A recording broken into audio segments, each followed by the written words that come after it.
distinguished participants, ladies and gentlemen. At the outset, let me congratulate the organizers, and in particular the Institute for Cultural Diplomacy and the Budapest Center for convening this very timely symposium on prevention of genocide and mass atrocities in practice. I regret that I was not able to be with you today at this important discussion. However, I hope this video intervention will provide a useful input to the debate. Enhancing transatlantic collaboration of civil society is an extremely important issue, and in particular, we should explore ways how NGOs might help the transatlantic cooperation of governmental organizations. I will focus my presentation on 3 points. First, tools governments have at its disposal for genocide prevention. Second, responsibility to protect concept.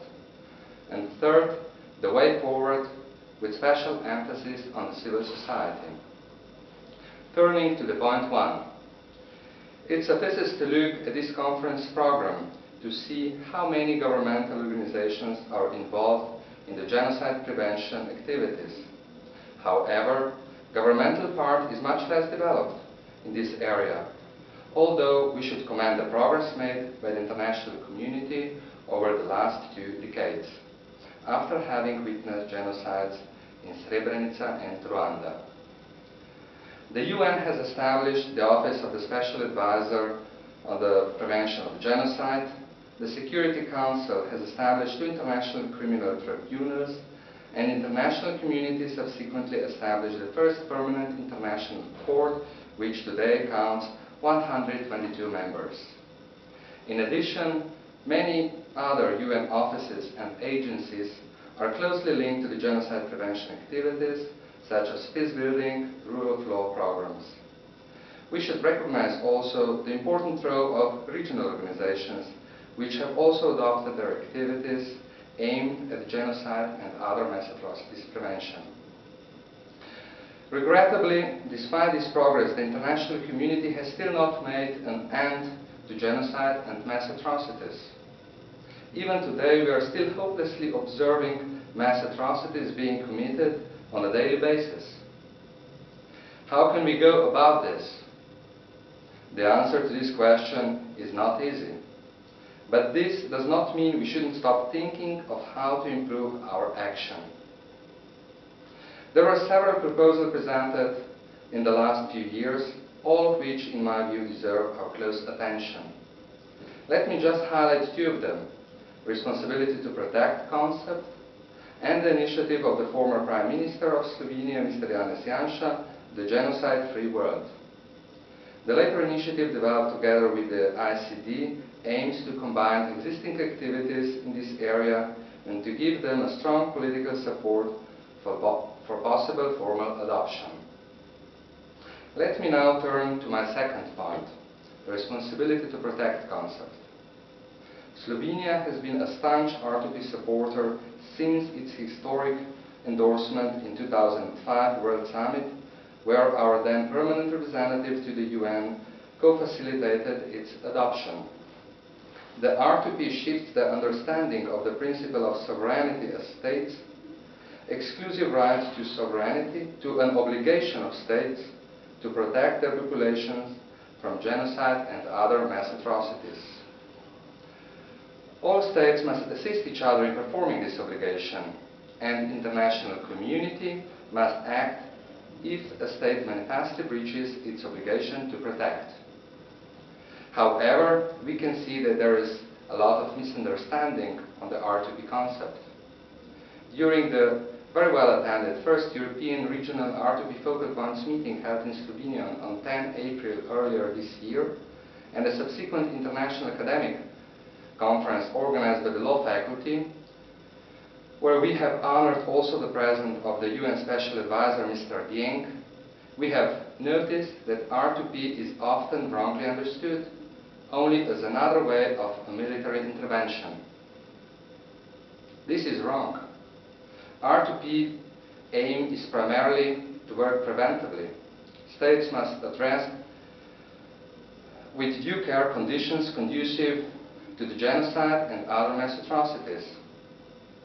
Mass atrocities do not erupt from a vacuum.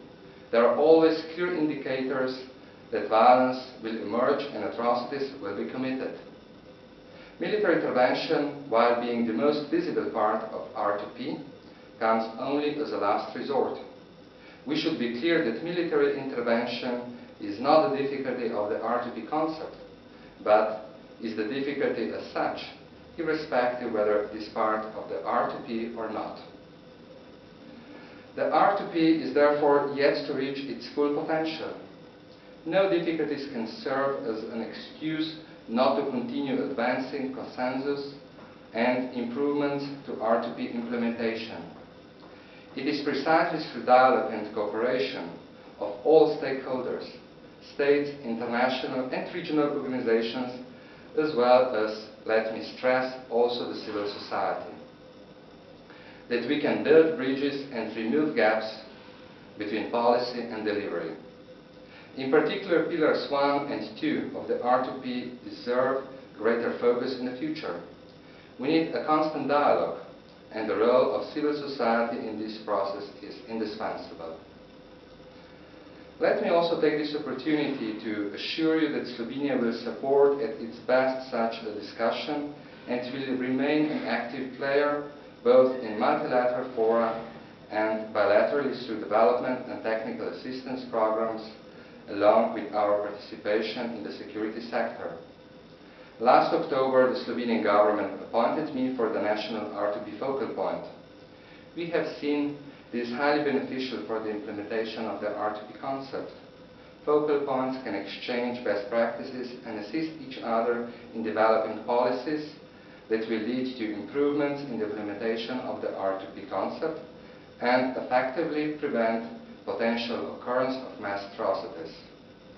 We would therefore urge all states and international organizations to appoint such focal points. Turning now to my final point 3, the way forward with special emphasis on the civil society.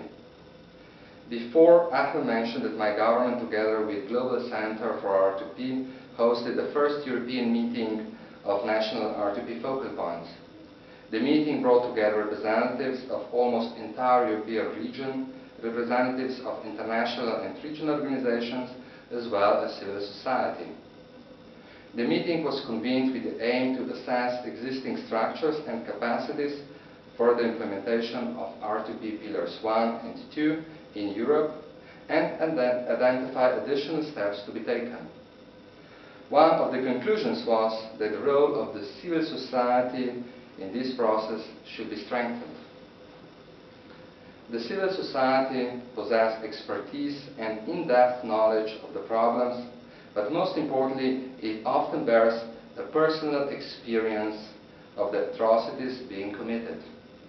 Slovenia has witnessed such atrocities recently in its neighborhood.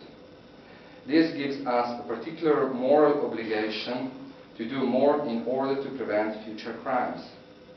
Civil society should persuade all governments to be morally accountable for their actions or non-actions that lead to mass atrocities. In my view, public pressure is paramount to change international behavior regarding situations where mass atrocities are likely to be committed. We must develop zero-tolerance policy for such criminal actions, and the international community should be capable to take up early action already in the phase when military action is not needed. We should learn from each other and share best practices. We can see that transatlantic cooperation on these issues is highly beneficial.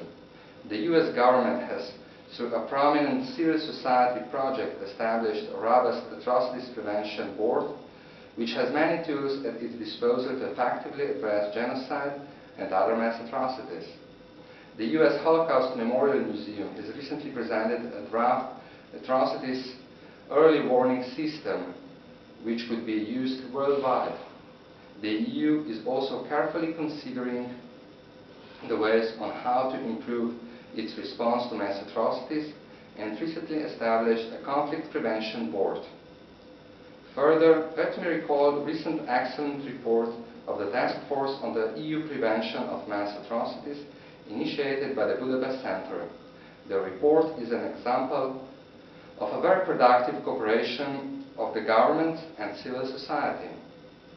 This process was, in my view, able to objectively analyze the current situation and to make many useful recommendations on how to improve the existing structures and strategies. We all should therefore aim to promote such good examples of cooperation.